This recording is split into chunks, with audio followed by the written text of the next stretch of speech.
ilé iṣẹ́ kan wà tó máa ń gbóhùn sáfẹ́fẹ́ ilé iṣẹ́ kan wà tó máa ń gbóhùn sáfẹ́fẹ́ Owutu FM Ìkòròdú náà kalẹ̀ sí bẹ́ẹ̀ bá fẹ́ polówó ọjà ẹ lọ bá mi rí wọn ìṣílẹ̀ lẹ fẹ́ ṣe ìpolówó ọjà lẹ fẹ́ ṣe ìyàwó lẹ fẹ́ ṣe ẹ máa lọ sí Owutu àwọn náà ṣe bẹ̀bẹ̀ ẹ lọ gbẹ́nu sí máìkì lọ́dọ̀ àwọn Owutu ṣe bẹ̀bẹ̀ ìgbólóhùn ni wọ́n wà nílùú Ìkòròdú ó yẹ má yí kúrò bẹ́ẹ̀ yẹn bá mi bàbá mi ẹ̀gbọ́n mi àbúrò mi Owutu FM ní kẹ́ máa gbọ́ ní gbogbo ìgbà iléeṣẹ́ kan àrà ọ̀tọ̀ tí wọ́n ń gbóhùn sáfẹ́fẹ́ gbogbo nǹkan yóò fẹ́ ṣe ẹ lọ bá wọn wọ́n pẹ́ fẹ́ polówó ọjà ní ẹ fẹ́ tajà ní ẹ fẹ́ bá wọn dòwò pọ̀ ní lóríṣiríṣi ní ìṣílẹ̀ ní ilẹ̀ lẹ́fẹ́ tà ní kódà tó bá rẹ̀ yín jẹ ẹ máa bọ̀ Owutu FM kẹwàá gbẹnu sí máa thank you very much Owutu. Ó tún ti ṣẹlẹ̀ o eléyìí máa gbẹnu tán kí ni nǹkan tó ṣẹlẹ̀ níbo ló ti ṣẹlẹ̀ ta ló ṣẹlẹ̀ sí ìgbà wo ló ṣẹlẹ̀ bí n tá jẹ là ń wá kiri kọ́lọ́run ọba àmì elédùn àwájà pàdé tí ó jẹ wá bóyá gbogbo èèyàn náà máa ń sọ wípé kí abiyamọ kí wọ́n má fi fojú sunkún ọmọ màlàdó àti gbogbo wa gbà inú ìbànújẹ́ àti ìpayín kékeré ni àwọn mọ̀lẹ́bí arákùnrin kan tí orúkọ rẹ̀ ń jẹ́ Toheeb Fọlárìn inú ìpayín kékeré ni wọ́n máa wà látàrí bó jẹ́ pé wọ́n ní ẹni ọmọ 30 ọdún òun ni Toheeb jẹ́ wọ́n ní gẹ̀rígẹ̀rí ìyẹn onígbàjámọ̀ táwọn olóyìnbó ń pè ní bábà òun níṣẹ́ tí Toheeb tó yàn láàyò àmọ́ ṣàdédé ni wọ́n ní àwọn agbébọn kan ya wọ ṣọ́ọ̀bù rẹ̀ wọ́n sì fi ìbọn tí wọ́n fi gba ẹ̀mí lẹ́nu Toheeb Fọlárìn òun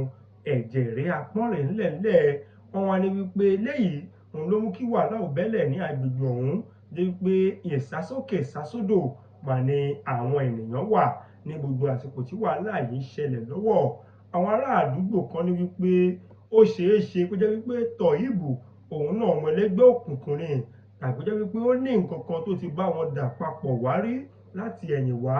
àwọn kan ní ó ṣeé ṣe o kó jẹ́ wípé Toheeb Fọlárìn ìyún onígbàjámọ̀ yìí wọ́n ló ṣeé ṣe kó jẹ́ wípé ọmọ ẹlẹ́gbẹ́ òkùnkùn onídàkejì tí wọ́n ń pè ní rival òun ni Toheeb jẹ́ o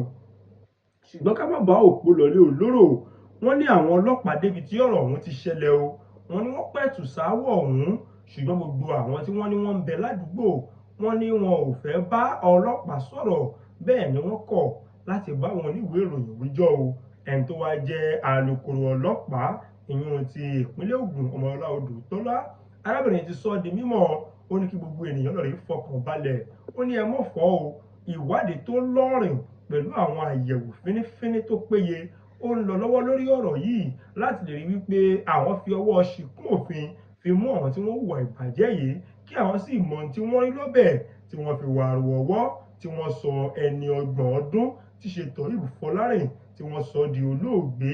arákùnrin yìí òun náà ni wọ́n ní wípé ó jẹ́ ọmọ pàtàkì lọ́wọ́ àwọn tí wọ́n bí o ṣùgbọ́n lọ́wọ́ báyìí wọ́n ní wọ́n ti fi ìbọn fi dá ẹ̀mí rẹ̀ légbodò ẹ wo ibi tá a dánu dúró sí ní ti sáà yìí rèé o ẹ pàdé wa tó bá tún di sáà míì tí a ó tún máa mú àwọn ọ̀rọ̀ jàǹkàn àti àwọn ìròyìn kàyéfì bó ṣe ń lọ láwùjọ wa wá fún yín ẹ lọ subscribe sórí YouTube wa Owutu FM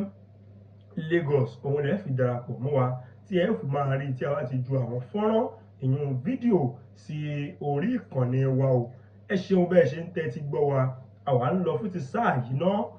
ó dàbọ̀. Thanks for watching. Kindly subscribe to our YouTube channel Owutu FM Lagos. Bye.